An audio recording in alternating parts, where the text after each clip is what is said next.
안녕하세요. 저는 경기도에서 지극히 평범하게 사는 30대 여자입니다. 여러분의 인생 좌우명은 무엇인가요? 저의 좌우명은 뿌린 대로 거둔다예요.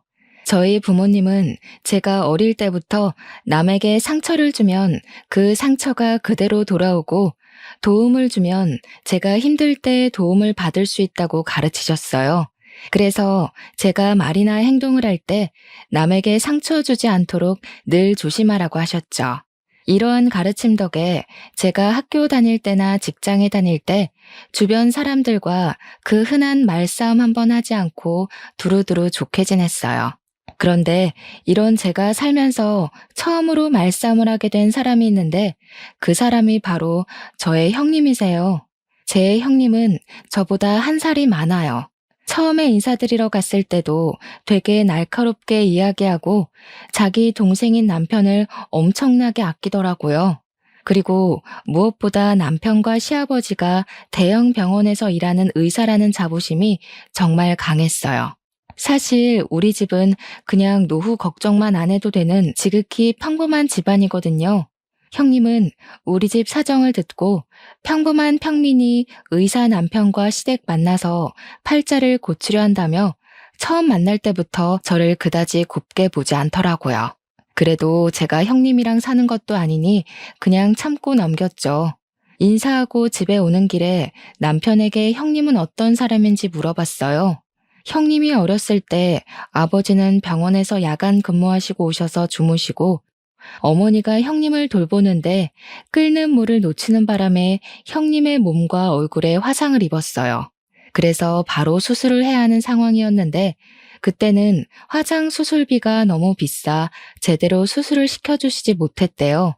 그 결과 흉이 매우 심해졌고 어른이 된 지금도 그 흉터가 몸에 남아 있어요. 그나마 다행인 건 흉터가 턱과 목 쪽에 있어서 머리카락으로 가리고 다니면 잘 안 보이긴 해요. 하지만 형님은 혹시 다른 사람이 보고 본인에게 좋지 않은 소리를 할까봐 일부러 세게 보이려고 막말을 하는 경향도 있고 자격지심도 많이 있다고 해요. 게다가 시부모님은 형님의 흉터를 보면 마음이 너무 아파서 미안한 마음에 형님이 제멋대로 행동을 하고 다녀도 그냥 오냐오냐 하고 키우셨대요. 이러한 이유로 형님은 예민하고 까탈스럽고 자기 멋대로인 성격을 갖게 되었죠.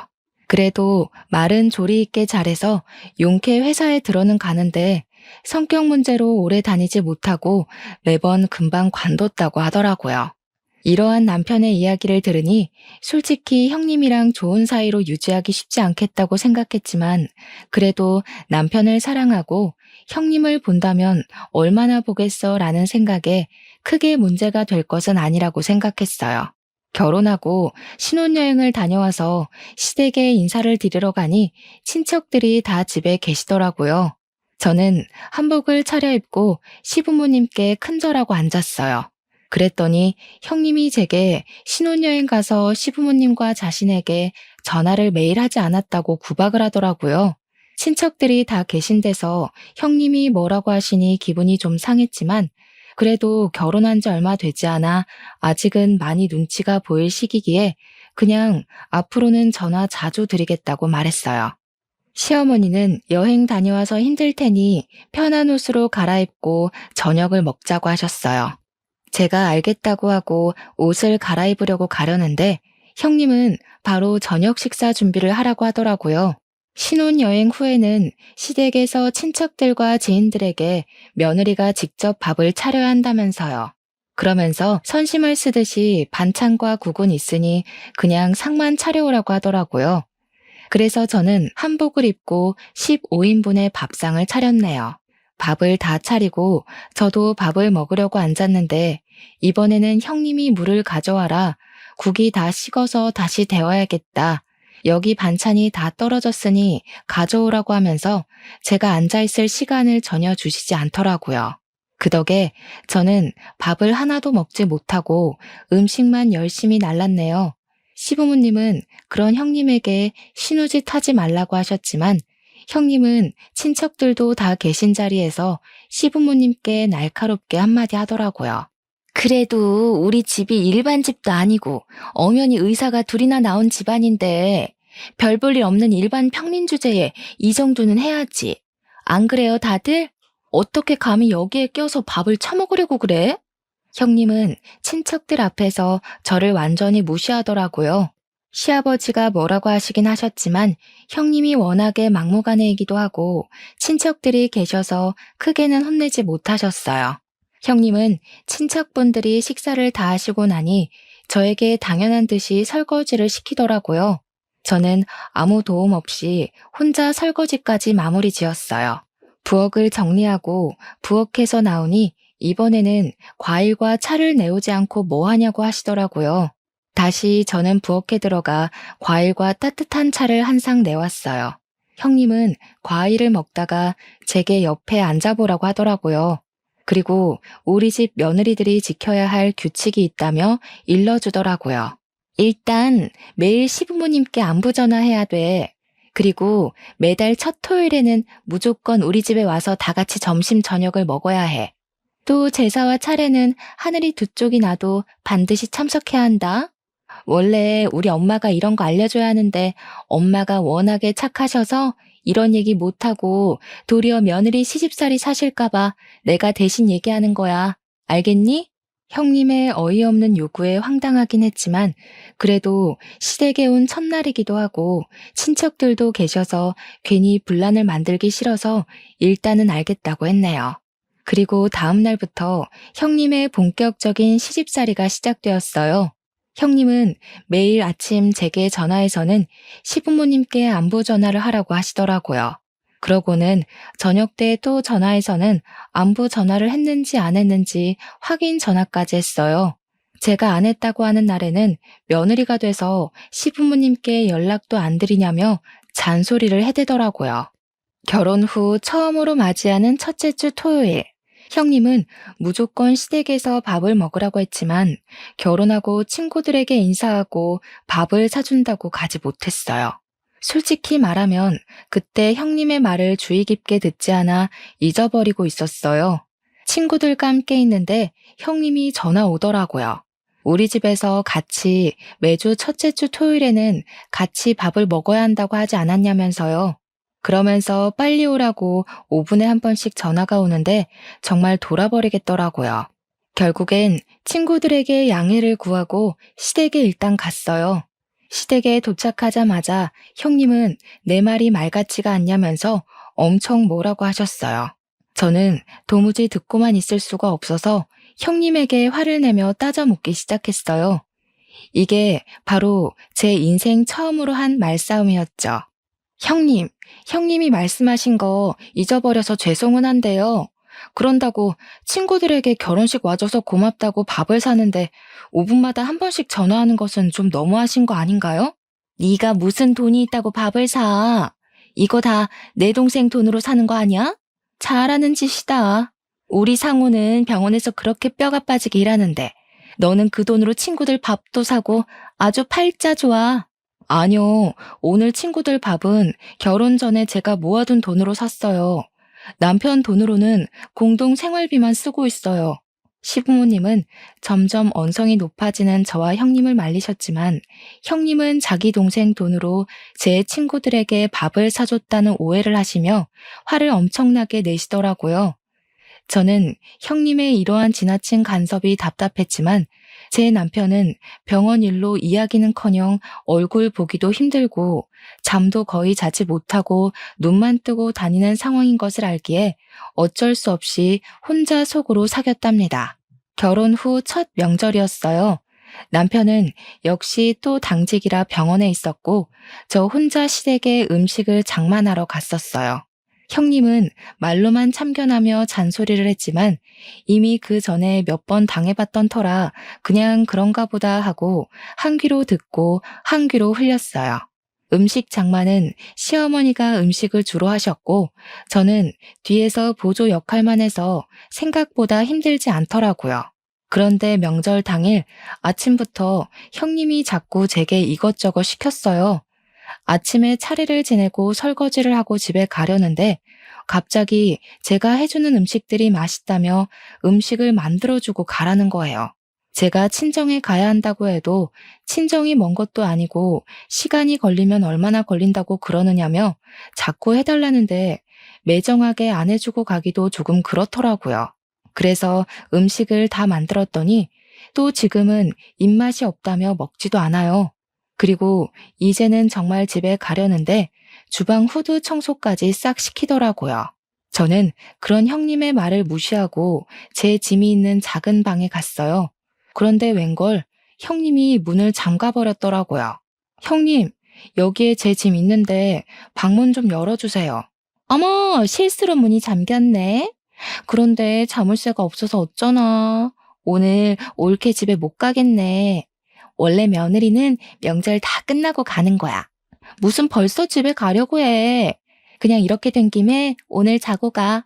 여기 방문은 내일 열쇠 찾아서 열어줄게.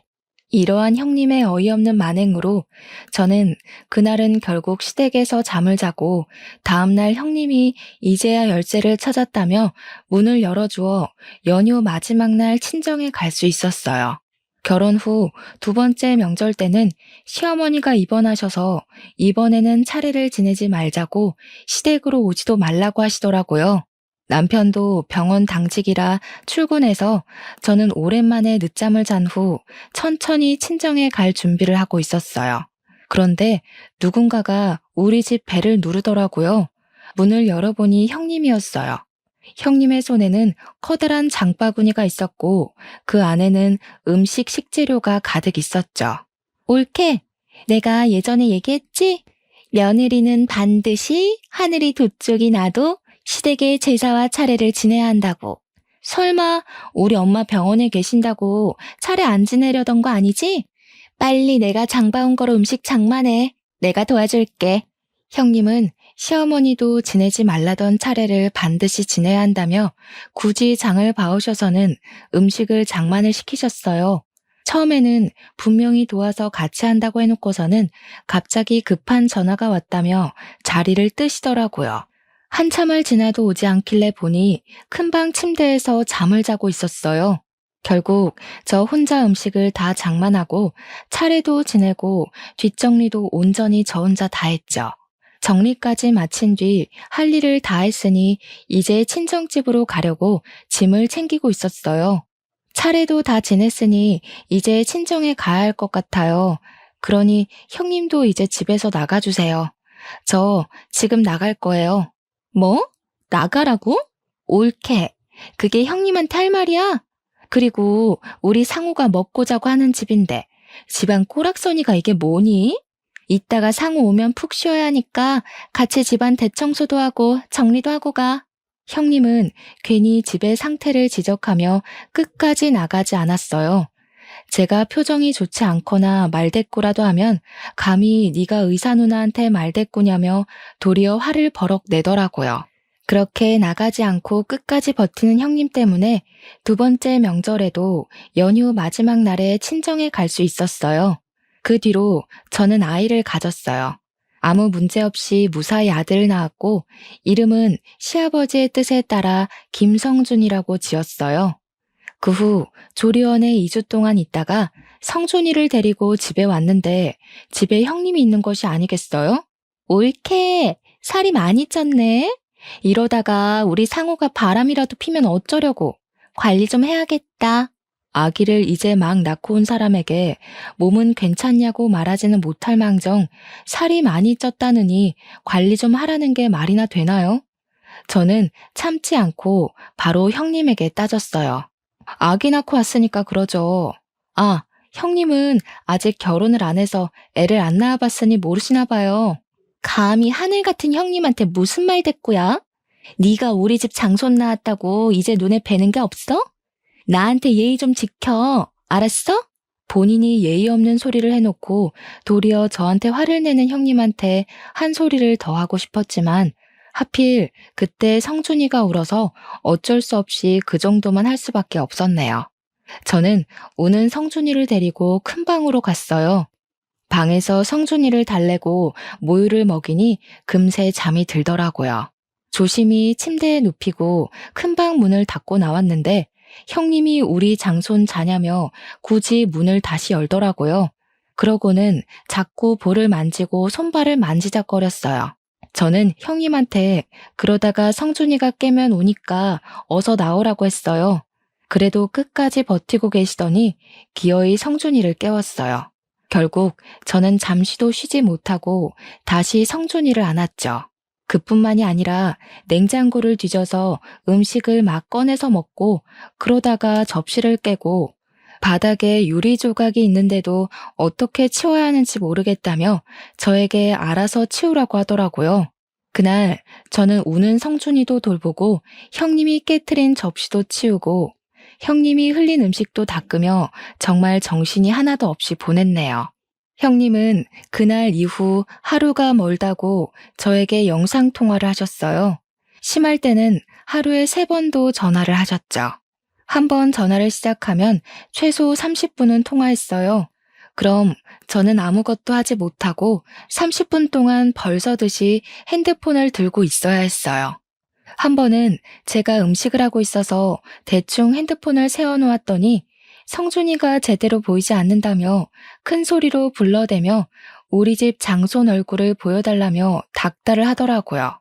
이러한 형님의 집착이 너무 힘들기도 하고 피곤하기도 해서 한 번은 전화를 아예 받지 않았어요. 그랬더니 받을 때까지 전화하시더라고요. 저는 너무 짜증나서 핸드폰을 아예 꺼버렸어요. 그랬더니 집에까지 쫓아오시더라고요. 내가 우리 집 장손 얼굴 좀 보겠다는데 왜 전화를 받지 않느냐고요. 이렇게 형님의 시집살이는 갈수록 도를 넘었지만 남편은 병원 일로 바빠 여전히 얼굴도 잘 보지 못하는 상황이었어요. 잠도 못 자는 사람에게 이런저런 하소연하는 것도 아닌 것 같아 그냥 혼자 속으로만 끙끙 앓고 있었네요.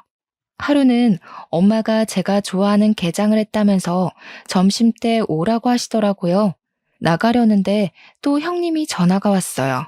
저는 지금 나가봐야 해서 영상통화는 하지 못한다고 했더니 전화하는데 뭐 얼마나 걸리냐고 하시며 성준이가 보고 싶다고 굳이 또 영상통화를 하려 하시더라고요. 결국 30분 동안 영상통화를 하느라 제가 도착하겠다고 하는 시간보다 더 늦게 친정에 도착했어요. 집에 갔더니 엄마도 계시고 저에게 남편을 소개해 주셨던 사모님도 계시더라고요. 이 사모님은 시아버지와 남편이 근무하는 병원의 병원장 사모님이세요. 우리 옆집에 30년째 살고 계시면서 결혼 전에는 거의 매일 보고 살았던 친척보다도 더 가까운 사이죠. 사모님은 제게 오랜만이라 반갑긴 한데 표정이 좋지 않다며 결혼 생활이 힘드냐고 물어보시더라고요. 오기 전에 형님과 원치 않은 통화를 해서 제가 표정이 좋지 않았나 봐요. 처음에는 이야기하지 않으려다가 그래도 내가 소개해줬는데 잘 사는지 어떤지는 알아야겠다며 자꾸 물어보셨어요. 저는 어쩔 수 없이 형님이 제게 첫날 말했던 며느리의 도리에서부터 매일 우리 집 장손 얼굴 보겠다며 영상통화를 하고 명절 때 집에 못 가게 했던 일까지 모든 이야기를 다 했어요. 사모님은 저의 이야기를 들으시고는 시부모님의 성품도 좋으시고 남편도 성실하고 책임감이 강해서 시집살이나 고생 안 하고 잘 살 줄 알았는데 시누이가 그 모양인지는 몰랐다며 미안하다고 하시더라고요. 그래서 제가 남편은 바쁘긴 하지만 잘 대해주고 시부모님도 정말 잘해주셔서 좋다고 하며 걱정하지 말라고 하셨죠. 그래도 사모님은 오래 봐서 딸 같은 제가 고생하는 게 너무 속상하다며 혹시라도 도울 일이 생긴다면 언제든지 말해달라고 하셨어요. 형님은 그 뒤로도 매일 영상통화를 하고 말도 안 되는 논리로 항상 저를 괴롭게 했어요. 그렇게 1년 정도가 지났을 때 형님이 결혼을 생각하고 있다며 상견례 날짜를 알려주더라고요. 저는 꼭 가려고 했지만 하필 그날 새벽에 성준이가 열이 나서 입원하는 바람에 가지 못했어요. 그 후로 이야기가 잘 됐는지 결혼식 날짜가 잡혔다며 모바일 청첩장을 주시긴 했는데 성준이가 그 뒤로도 계속 아파서 정신이 하나도 없었던 터라 형님의 결혼 사진을 제대로 보지 못했어요. 사실 그때 형님이 우리 집 장손인 성준이 제대로 보살피지 못해서 열이 나게 됐다면서 형님이 매일 구박했거든요. 아이가 아프면 제일 마음 아플 사람도 엄마이고 고생하는 사람도 엄마인데 그런 저에게 고생한다고 말은 못 해줄 망정 아픈 가슴을 후벼 파시니 너무 형님이 밉더라고요. 그래서 형님의 얼굴이 나온 결혼 사진조차도 보기 싫어서 청첩장의 날짜만 확인하고 말았었네요. 그런데 남편을 소개해 주셨던 병원장 사모님의 아들도 결혼한다고 하더라고요. 그것도 형님 결혼 날짜와 같은 날, 같은 시간에요. 저는 정말 가고 싶었지만 형님과 결혼 날짜가 같으니 어쩔 수 없이 가지 못하고 엄마만 병원장님 아들의 결혼식에 참석하려고 했어요. 그런데 또 하필이면 그날 엄마에게 아주 급한 일이 생기는 바람에 엄마도 결혼식에 참석을 못하게 되었어요. 형님의 결혼식 날 저는 하객들을 맞이해야 하니 결혼식장에 일찍 갔는데 사모님이 한복을 입고 있더라고요. 저는 깜짝 놀라 오늘 아들 결혼식인데 왜 여기 계시느냐고 물었어요. 사모님은 우리 아들 결혼을 여기서 한다고 하시더라고요. 저는 설마 하는 마음에 형님이 보내주셨던 모바일 청첩장의 사진을 자세히 보았어요. 너무 놀랍게도 형님 옆에 사모님 아들이 떡하니 서 있는 게 아니겠어요? 어머, 저희 형님하고 현우 오빠하고 결혼하는 거였네요? 사실 그동안 성준이가 아파서 청첩장을 이제야 자세히 봤거든요. 전혀 몰랐어요. 그럼 그때 너에게 그렇게 시집살이를 시켰다는 그 형님이 바로 내 며느리인 거니? 네, 상황이 그렇게 되었네요. 그래? 알겠다. 내가 잘 기억해두고 있으마. 그동안 정말 고생 많았다. 사모님은 제게 그동안 고생 많았다는 의미심장한 말씀을 남기고 하객을 맞이하러 가셨어요. 이윽고 결혼식이 시작되었어요. 평소에는 그렇게 날카롭고 예민하고 신경질적이었던 형님도 결혼식을 한다고 웨딩드레스를 입고 신부 화장을 하니 아주 곱고 참해 보이더라고요. 그렇게 많은 사람의 축복 속에 결혼식은 무사히 마쳐졌네요. 일주일 뒤 친정엄마가 별일 없으면 저녁 먹으러 오라고 부르셔서 집에 갔어요. 친정에 도착하니 엄마가 나갈 준비를 하시며 오늘이 형님 신혼여행 마치고 시댁으로 인사 오는 날인데 저한테 같이 가자고 하시는 거예요. 저는 보기 싫은 형님이 인사하는데 왜 굳이 내가 그 자리에 가느냐고 했죠. 그랬더니 사모님이 저한테 꼭 같이 오라고 했다며 사모님 집에서 저녁을 먹자는 거예요. 마침 남편도 야근하고 저 혼자 저녁을 먹어야 하니 그냥 엄마를 따라 사모님 집으로 들어갔어요. 잠시 뒤 형님이 한복을 입고 엄청 다소곳한 척을 하며 들어오더라고요. 형님은 그 집에 있는 저를 보고는 깜짝 놀라셨어요. 네가 왜 여기에 있어? 형님, 사실 여기 옆집이 바로 제 친정이에요. 그리고 사모님은 여기에 살면서 30년 전에 알게 되었는데 제가 어릴 때부터 거의 매일 뵈서 친척들보다 더 가까운 사이예요. 저도 두 분이 결혼하신다는 사실을 결혼식장에서 알았네요. 그전에는 아시다시피 성준이가 매우 아픈 바람에 정신이 없었거든요. 그런데 형님, 세상 참 좁네요. 그렇죠? 형님은 저와 형님의 시어머니가 서로 아는 사이였다는 사실을 알고 당황해 하더라고요. 그러더니 이내 표정 관리를 하고 사모님이 앉아 계시는 거실로 가서 소파에 앉았어요. 너네는 결혼하고 처음으로 오는데 큰절도 안 하니? 너희 친정은 시댁에 처음 가면 큰절부터 하라고 안 가르쳤어? 사모님은 저와 엄마가 보는 앞에서 형님을 크게 혼내셨어요. 형님은 얼굴이 빨개져서 죄송하다고 하고 일어나더니 큰절을 했어요. 그래, 앉아라. 며느리는 신혼여행지에서 왜 매일 전화하지 않았니? 이제 한 가족인데 전화를 당연히 매일 해야 하는 거다. 알겠니? 그리고 매주 첫 토요일에는 무조건 우리 집에서 점심과 저녁을 먹어야 해. 그리고 제사와 명절 차례상은 며느리가 무조건 하늘이 두 쪽이나도 차려야 한다. 이게 우리 집 며느리의 도리란다. 알겠니? 형님은 자신이 제게 했던 말을 사모님이 그대로 하고 있으시니 뭔가 이상했는지 고개를 갸우뚱하며 대답하지 않더라고요. 그랬더니 사모님이 대답을 왜 안 하냐고 시어미 말이 우습냐고 하셨어요. 조곤조곤히 말씀하시지만 어찌나 카리스마가 넘치시던지 저와 엄마도 그 자리에서 움찔했네요. 형님이 알겠다고 답을 하니 이제는 부엌에 가서 밥을 차리라고 시키시더라고요. 어머니, 저 지금 여행 마치고 왔는데 이 불편한 옷을 입고 밥을 차려요? 원래 신혼여행 후에는 시댁에서 친척들과 지인들에게 며느리가 직접 밥을 차려야 한다는 거 모르니? 며느리가 됐으면 당연히 해야지. 손님들 배고프시니 잔말 말고 빨리 가서 밥 차려. 형님은 제가 처음에 시댁에서 했던 것처럼 한복을 입고 부엌으로 가서 한상을 차렸네요. 밥을 다 차리고 사모님과 엄마, 그리고 형님의 남편이 된 현우 오빠와 제가 자리를 잡고 앉았어요. 형님도 자리를 잡고 앉으려고 했어요. 너는 지금 말고 이따가 먹고 여기 옆에 서 있으렴. 명색이 병원장 사모의 손님들이 오셔서 식사하시는데 어디 이 자리에 앉아서 밥을 먹으려고 하니? 버리장머리 없기는. 아휴. 형님은 얼굴이 시뻘개져서는 앉으려다 말고 일어나서 사모님이 지정해 주시는 곳에 서 있었어요. 저는 맛있게 밥을 먹고 있는데 옆에서 자꾸 뭔가 따가운 시선이 느껴져서 보니 형님이 저를 매섭게 째려보고 있었더라고요. 저는 그런 형님의 얼굴을 보다가 사례가 들렸어요. 미진아, 괜찮니? 편하게 천천히 먹으렴. 얘 며느리야. 밥 먹을 때 옆에 세워두는 건 장승처럼 서 있으란 뜻이 아니라 그때그때 필요한 것들을 눈치껏 알아서 가져오라는 거다. 미진이 사례가 들렸으니 빨리 물 가져와. 사모님의 말씀에 형님은 냉장고에 물통을 꺼내 제 앞에 물통을 그대로 내려놓더라고요. 사모님은 그런 형님을 보며 깊은 한숨을 쉬셨어요. 지금 이게 뭐 하는 짓이니?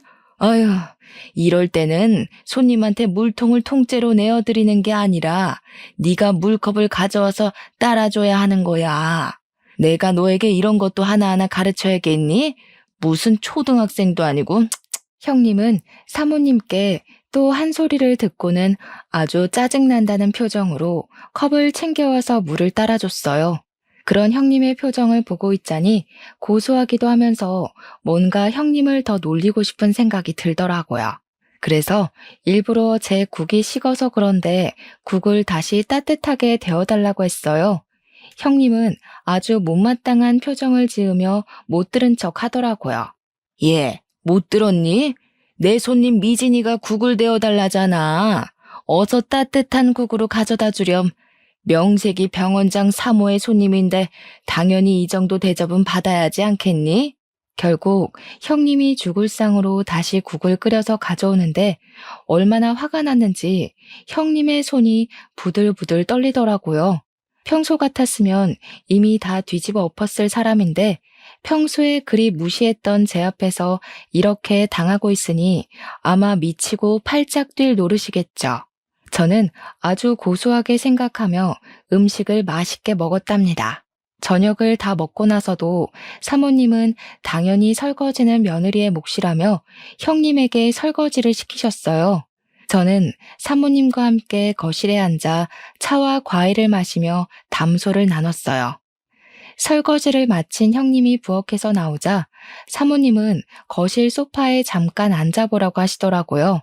그러더니 내 아들 현우에 비해서 조건들이 훨씬 부족하지만 아버지가 워낙 병원에서 인품이 좋으셔서 어쩔 수 없이 결혼 승낙을 했다며 우리로서는 정말 많이 손해보고 하는 결혼이니 평생 갚으면서 시부모 얼굴에 먹칠하지 말고 살라고 하시더라고요. 그 이야기를 듣는데 형님은 울상이 되고 저는 너무 속이 다 시원해서 자꾸 웃음이 나더라고요. 이렇게 형님은 제게 시집살이를 시킨 그대로 사모님께 당하며 시댁에서의 첫날을 보냈네요. 속이 다 후련해져서 집에 왔는데 남편이 퇴근해 있더라고요. 저를 보자마자 하는 이야기가 누나한테 울면서 전화가 왔다며 어떻게 누나가 그렇게 당하고 있는데 옆에서 부채질이나 하냐고 뭐라고 하더라고요. 너 생각 안 나? 오늘 형님이 사모님한테 당했던 거 다 형님이 나한테 했던 짓이야. 신혼여행 끝나고 오자마자 친척들 죄다 불러서 밥 차리라고 했잖아. 너는 그날 밥 맛있게 먹었겠지만 나는 잔심부름하느라 밥 한 숟갈도 못 떴어. 그리고 오늘 사모님이 형님한테 며느리의 돌이라면서 했던 이야기 다 형님이 나한테 했던 이야기야. 나는 시댁에서 며느리라는 이유로 그렇게 다 해야 하는데 너네 누나는 그렇게 하면 안 되니? 누나도 그 집 며느리인데. 남편은 제 이야기를 듣고 잠시 생각하더니 아무 말도 하지 못하더라고요. 그러더니 남편이 네가 속상한 것은 알겠지만 그래도 누나네 시어머니랑 친하다고 하니 조금 살살해달라고 부탁 좀 드려보라고 하더라고요. 저는 그런 남편의 부탁에 솔직히 그동안 내가 당한 게 얼만데 그렇게 얘기는 못하겠다고 말하며 거절했어요. 잠시 뒤 이번에는 형님이 전화가 왔더라고요. 보나마나 좋지 않은 소리 할 것 같아서 전화를 받자마자 녹음을 했어요. 야, 너 어떻게 나한테 이렇게 엿을 먹일 수가 있어? 네가 시어머니한테 다 얘기한 거지? 그래서 시어머니가 너 대신에 복수한 거고. 형님이 시댁에 대한 도리라면서 며느리는 이렇게 살아야 한다고 했잖아요. 형님도 이제 결혼을 하고 한 집안의 며느리가 되었으니 당연히 그리하셔야 하는 것 아닌가요? 너 내가 가만히 안 둘 거야. 네가 지금 그 아줌마랑 한편 먹고 나 괴롭히는 거 모를 줄 알고? 아줌마요? 사모님한테 시어머니 아니고 아줌마요? 아무리 그래도 시어머니인데 호칭은 똑바로 부르시죠. 어머, 우리 형님 집안에 장손이 오셔서 저는 장손을 돌보러 가야겠네요. 전화 끊겠습니다. 형님은 역시나 제게 화를 많이 내셨고 저는 녹음된 형님과의 통화 내용을 바로 사모님께 카톡으로 보냈어요. 다음 날 집에서 성순이를 돌보는데 엄마에게 전화가 왔어요. 엄마가 사모님 집에 가니 형님이 와 있었더라고요. 그런데 보니까 형님이 아주 눈물이 쏙 빠지게 혼나고 있던데 무슨 일 있었냐고 하시더라고요. 그래서 제가 어제 있었던 일을 이야기하며 아마도 그래서 혼난 것 같다고 했어요. 엄마는 그렇게 시집살이를 시키더니 쌤통이라며 저보다도 더 좋아하셨어요. 그리고 형님의 결혼 후 첫 명절날이 왔어요. 원래 병원장님은 평소에도 잘 쉬지 못하니 명절날에는 반드시 가족과 여행을 가세요. 이번에도 여행을 계획하신다길래 저는 당연히 형님도 같이 가겠거니 했어요. 여행을 가는 형님이 부럽기도 하고 한편으로는 사모님이 형님에게 아주 혹독한 시집살이를 시킬 것을 기대했는데 그러지 못하겠다고 생각하니 내심 아쉬웠어요. 저는 시댁에서 형님 없이 아주 편하게 음식을 장만했어요.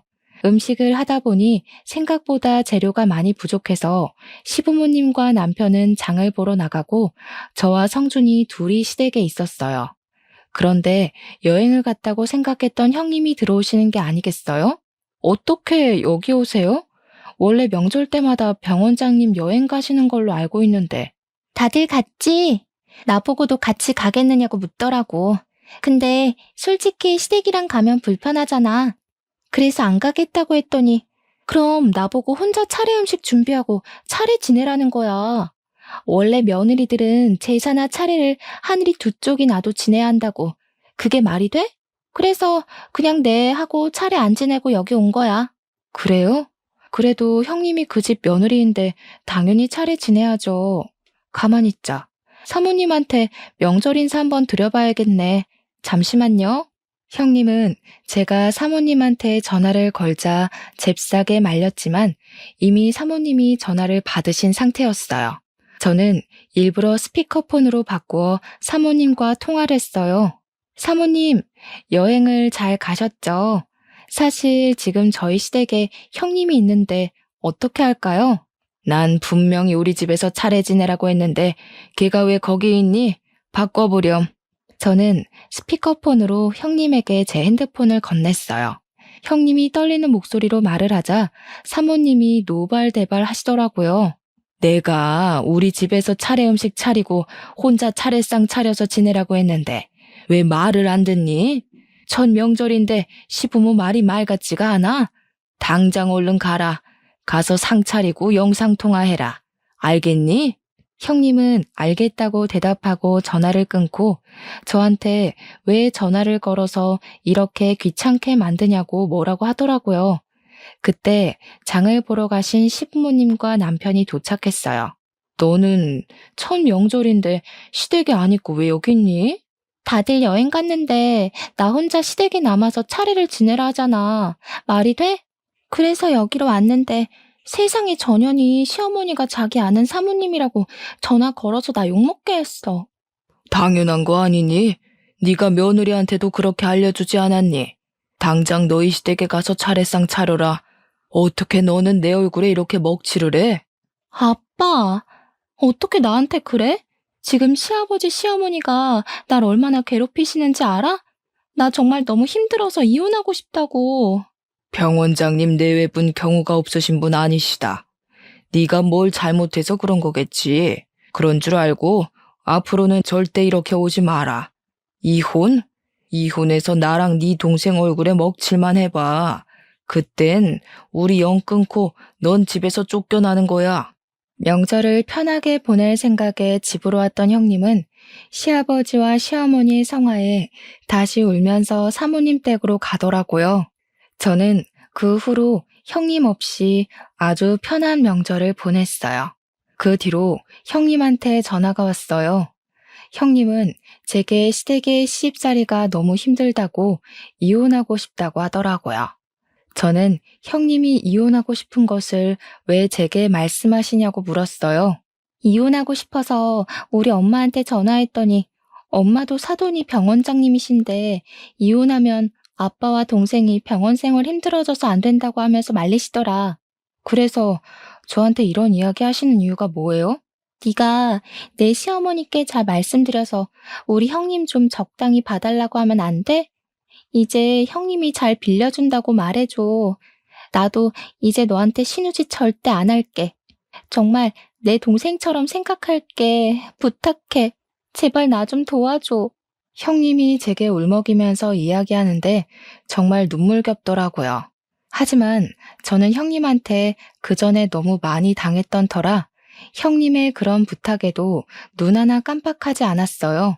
형님, 지금 사모님이 형님에게 하시는 것들 다 형님이 제게 했던 것 아닌가요? 인제 와서 하는 말인데 그때 형님이 저한테 그렇게 구박하고 했을 때 저 정말 이혼하고 싶을 만큼 힘들었어요. 제 인생에서 최고로 자존감이 바닥을 치고 우울증까지 왔다니까요. 정말 미안해. 그때는 내가 결혼 전이라 시댁 며느리 그런 거 전혀 몰랐어. 내 생각이 짧았어. 속 깊은 네가 나 좀 한 번만 도와줘라. 응? 형님, 죄송하지만 저는 사모님께 그런 말하기도 싫고 감히 제가 사모님께 그런 말할 자격도 없습니다. 그리고 지금 미안하다고 해도 이미 그때 제가 받은 마음의 상처는 지워지지 않네요. 저는 도움이 되지 못할 것 같아요. 저도 죄송하지만 알아서 잘 해결하세요. 형님은 저의 단호한 대답에 울면서 전화를 끊더라고요. 그 뒤로도 사모님의 시집살이는 계속되었고 여전히 형님은 사모님께 혼나며 결혼 생활을 이어가고 있답니다. 반면에 저는 이제 형님과 거의 만나지 못해서 저는 아주 편하게 결혼 생활을 하고 있어요. 어느 날은 남편이 자기 누나가 그렇게 못되게 구는지 몰랐다면서 병원 일에 치여 사느라 제대로 챙겨주지 못해서 미안하다고 진심으로 사과하더라고요. 그 뒤로는 남편도 제게 잘해주고 시부모님이야 원래 잘해주셨고 해서 요새는 아무 고민 없이 아주 만족스러운 생활을 하고 있어요. 최근에 친정엄마랑 통화하다가 사모님 얘기가 나왔어요. 친정엄마가 사모님께 왜 그렇게까지 시집살이를 시키시냐고 물으니 사모님 본인이 원래 불의를 못 참는 성격인데 딸 같은 제가 형님한테 그렇게 당했다는 것을 아시고 많이 화가 났었다고 해요. 만약에 처음부터 아들이 만나는 사람이 제 형님인 것을 알았다면 아마 결혼 안 시켰을 텐데 이러한 사실을 결혼식장에서 알아버렸고, 인제 와서 결혼을 엎을 수는 없으니 대신 본인이 행했던 시집살이를 그대로 시켜서 본인이 무슨 잘못을 했는지 제대로 깨닫게 해야겠다고 생각하셨대요. 이 부분은 형님의 시아버지와 남편이 다 동의를 해서 가족들 모두 사모님의 행동에 크게 반대하지는 않았다고 해요. 또 미리 형님의 아버지인 저희 시아버지께도 말해놔서 동의를 구했다고 하시더라고요. 시아버지는 제 딸을 제가 제대로 못 키워서 일이 막무가내인데 그렇게라도 교육해 주시면 감사하다고 하시며 오히려 죄송하다고 하셨대요. 그러면서 사모님은 그래도 조만간에 이렇게까지 하게 된 이유를 설명해주고 시집살이를 끝낼 거라고 하셨대요. 엄마는 사모님의 말씀을 제게 전하며 정말 사람은 뿌린 대로 거두는 게 딱 맞다고 하시더라고요. 형님이 너에게 그렇게 시집살이를 시키더니 결국엔 그거 그대로 형님이 다 받게 됐다면서요. 그러면서도 제게 항상 말해왔듯이 남에게 피해주며 살지 말고 특히 시댁에서는 말과 행동을 조심하라고 신신당부를 하시더라고요. 평소에는 잔소리 같았던 엄마의 말이 그날은 참 마음에 확 와닿았어요. 솔직히 그동안 형님이 제게 했던 것 다 떠들고 다니면 욕하는 것 같기도 하고 뒷말하는 것 같기도 해서 엄마한테만 이야기하고 아무에게도 얘기 못했거든요. 하지만 제가 이렇게 많은 사람이 듣는 이곳에 사연을 남기게 된 이유는 이제 형님의 시집살이가 어느 정도 끝이 나는 것 같기도 하고 무엇보다 우리 아들 성준이가 커서 장가를 가고 내가 누군가의 시어머니가 되면 절대 며느리에게 시집살이 시키지 말고 딸처럼 생각해줘야겠다 다짐하는 의미에서 이렇게 사연을 남겨요. 물론 저를 못살게 군 형님이 자신이 했던 방식으로 똑같이 당하니 속이 시원한 마음도 있긴 있고요. 조금 있으면 또 명절이네요. 어릴 때는 명절날이 그저 좋기만 했는데 결혼하고 나이가 드니 사실 명절날이 그리 반갑지는 않은 것 같아요.